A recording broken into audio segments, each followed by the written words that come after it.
दोस्तों, आप सभी को मेरा प्यार भरा नमस्कार। आज हम बात करेंगे एक ऐसे टॉपिक पर जो देखने में बहुत कम मिलता है लेकिन बहुत ही जटिल है। एक बहुत जटिल समस्या जो है CSF यूडोरिया। इसमें हम आपको इसका परिचय, कारण, लक्षण, रोग प्रक्रिया, जांच और संपूर्ण होम्योपैथिक उपचार, मुख्य औषधियाँ, मोड्स और सार्कोड्स के साथ में हम आपको बताएंगे। बस आप लोगों से यही अनुरोध है कि आप लोग जानकारी के लिए इस वीडियो को पूरा सुने ताकि आपको भी इसके बारे में पता चले। दो चीज़ हमेशा याद रखें, ईश्वर कब किसके साथ में क्या करेगा ये कोई नहीं जानता है। अगले पल क्या होने वाला है ये कोई नहीं जानता है। रोग किसी को भी आ सकता है।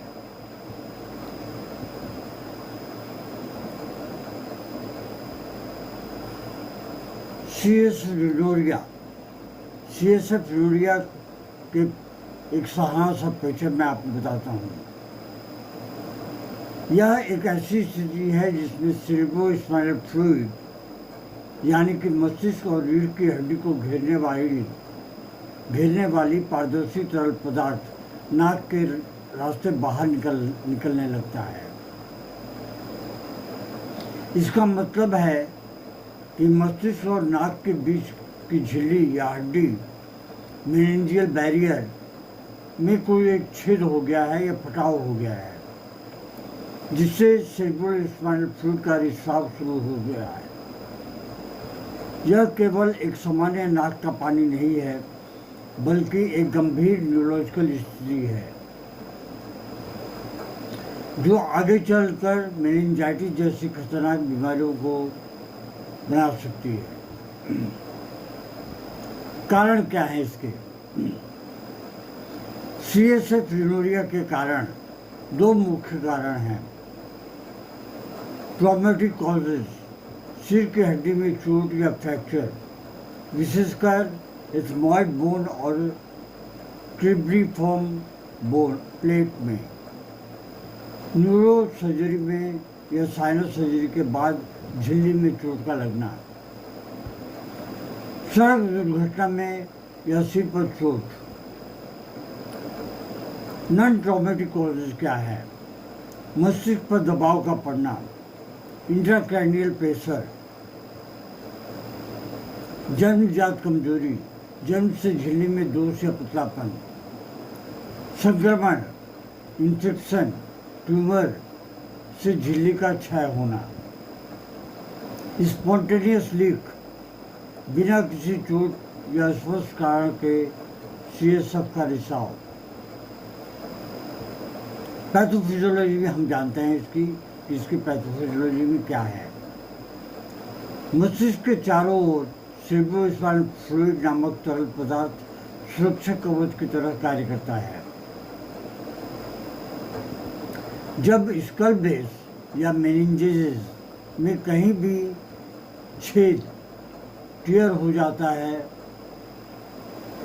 तो सेरेब्रोस्पाइनल फ्लूइड अपने दबाव के कारण नाक या कान के रास्ते बाहर निकलने लगता है। यह रिसाव क्रिब्रिफॉर्म प्लेट, एथमॉइड बोन या स्फेनॉइड साइनस के क्षेत्र से होता है। यदि रिसाव लंबे समय तक बना रहे तो ऐसे में मेनिंजाइटिस, एन्केफेलाइटिस या मस्तिष्क में संक्रमण हो सकता है। लक्षण क्या है इसके? Sign and symptoms. Sign and symptoms से पता कर सकते हैं कि आपको सेरेब्रोस्पाइनल फ्लूइड की यूडोरिया है। नाक से पतला, साफ, पानी जैसा तरल पदार्थ का निकलना। आमतौर पर एक ही नुक्ते से रिसाव होता है। ये रिसाव झुकने या सिर नीचे करने पर बढ़ जाता है। डिस्चार्ज का स्वाद नमकीन या हल्का खारा महसूस होता है। पोस्ट नेजल ड्रिप, तरल गले में उतरता महसूस होता है। सिर दर्द, गर्दन में जकड़न, चक्कर अगर संक्रमण जुड़े हुए पाए जाए तो बार बार मेनिंजाइटिस के दौरे पड़ सकते हैं। हेलो साइन, रुमाल पर गिरने पर तरल के चारों तरफ साफ गोल घेरे बन जाते हैं। इसकी डायग्नोस्टिक टेस्ट क्या क्या करें? बीटा 2 ट्रांसफेरिन टेस्ट, ये सीरियसअप के लिए विशेष जांच है। फिर से मैं दोहराता हूँ, beta 2 transferrin test, CT scan, MRI, leak की सटीक जगह का पता लगाने के लिए, इंडोस्कोपिक नेजल एग्जामिनेशन, नाक के अंदर रिसाव का स्थान देखा जा सकता है।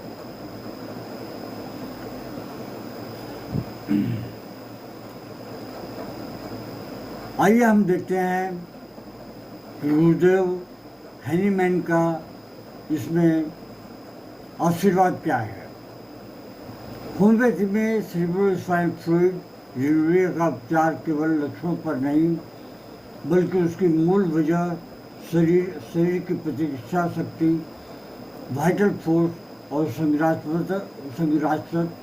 संरचनात्मक कमजोरी पर आधारित होता है।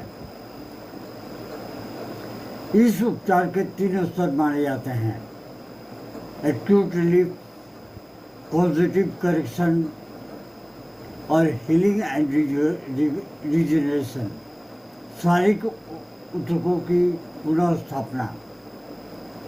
प्रमुख औषधियाँ, जैसे पहली औषधि है, एक बहुत ही बेहतरीन दवा है साइलिसिया। साइलिसिया को आप शुरू में लोअर पोटेंसी में ले सकते हैं, जैसे कि 30 या फिर 200। इसके लक्षण, साइलिसिया के लक्षण शरीर में किसी भी प्रकार की लीकिंग टेंडेंसी को रोकने में बहुत उपयोगी होती है। बार बार संक्रमण, कमजोरी, ठंड लगना, मस्तिष्क झिल्ली यानी कि मेनिंजियल टियर की प्राकृतिक भराई में मदद करती है। कैल्केरिया फॉस 6x, 12x या 30x। अगर बहुत पुराना रोग है तो आप कम से कम 30x का प्रयोग करें। हड्डियों की कमजोरी और फ्रैक्चर, हीलिंग में सहायक। स्कल बेस में दोष होने पर यह बहुत ही उत्तम औषधि है। अगली जो दवा है वो है नेट्रम म्यूर। नाक से पानी जैसा पारदर्शी स्राव, झुकने पर डिस्चार्ज बढ़ता है, स्वाद जो है वो नमकीन होता है, रोगी कमजोर और भावुक किस्म का होता है, उसका स्वभाव भी भावुक होता है,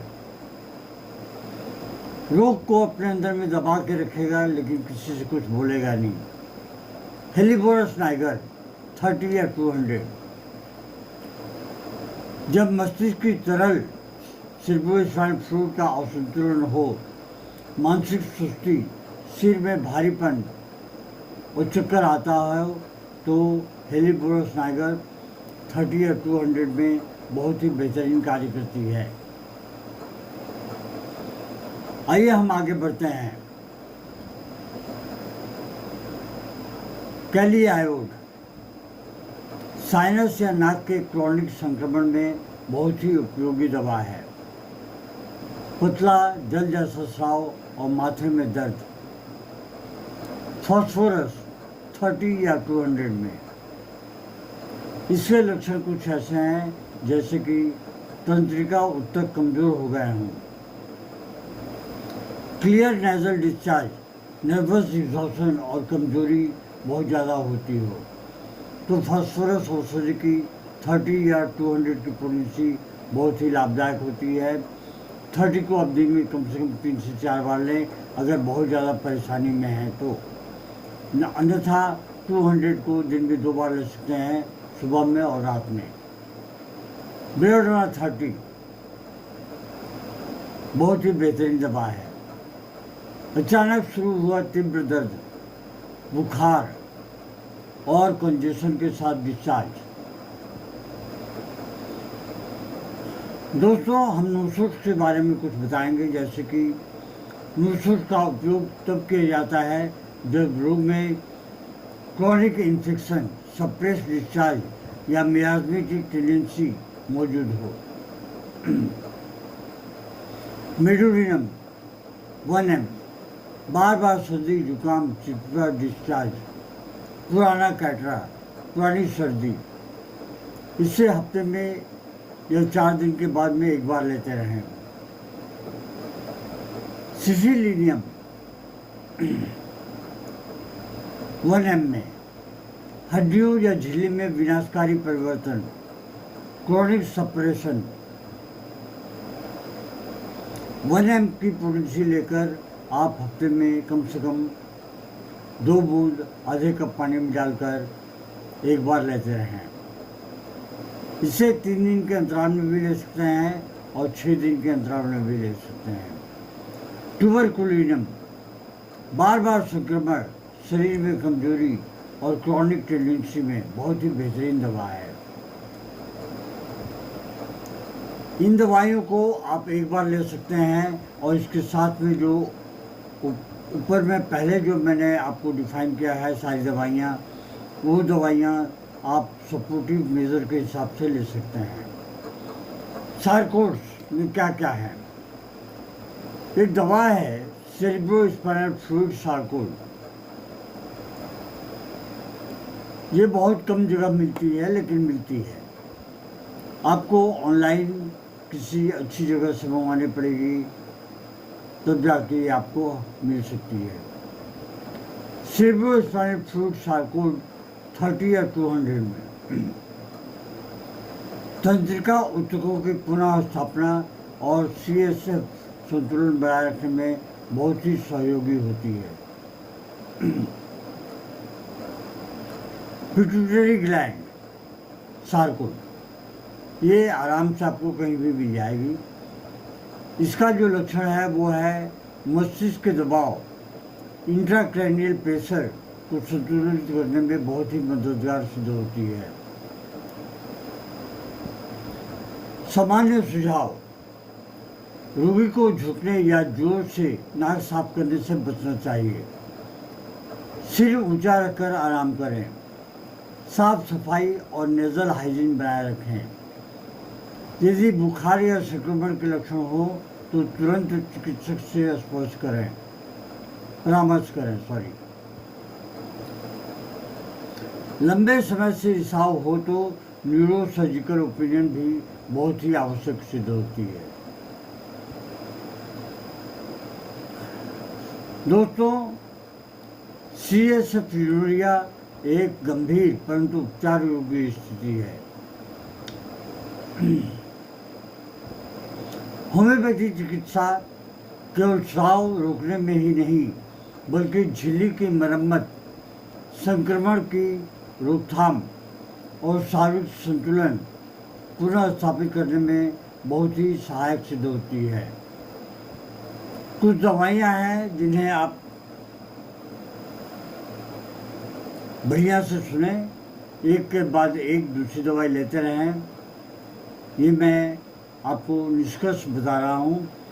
जैसे कि साइलिसिया 30 में, ये शुरू के दिनों में, कैलकेरिया फॉस 6x में 4 गोली दिन में 3 बार। साइलिसिया 30 को लें, 2 बूंद आधे कप पानी में डालकर दिन में 3 से 4 बार लेते हैं। कैलकेरिया फॉस के बाद में आप नाइट्रम म्यूर ले सकते हैं 30 की पोटेंसी में, दिन में 2 से 3 बार। हेलिबोरस, इसे भी आप 30 की पोटेंसी में ले सकते हैं।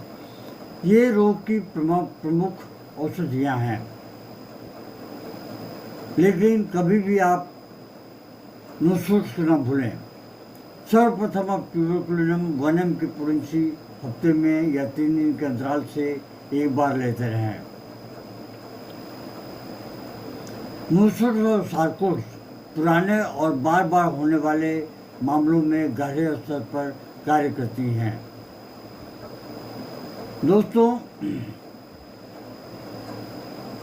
आप लोगों से करबद्ध अनुरोध है, ये वीडियो एक जानकारी के लिए हम तैयार कर रहे हैं। इसे ज़्यादा से ज़्यादा लोगों में आप शेयर करने की कोशिश करें ताकि लोगों में जागरूकता फैले होम्योपैथी के प्रति। इन दवाइयों में किसी तरह की कोई साइड इफेक्ट नहीं होती, ना ही ये बुरा फल पैदा करती है शरीर के अंदर जाकर। दोस्तों, आज के लिए बस इतना ही। नमस्कार, जय Hind. Long live homeopathy, long live एनीमैन।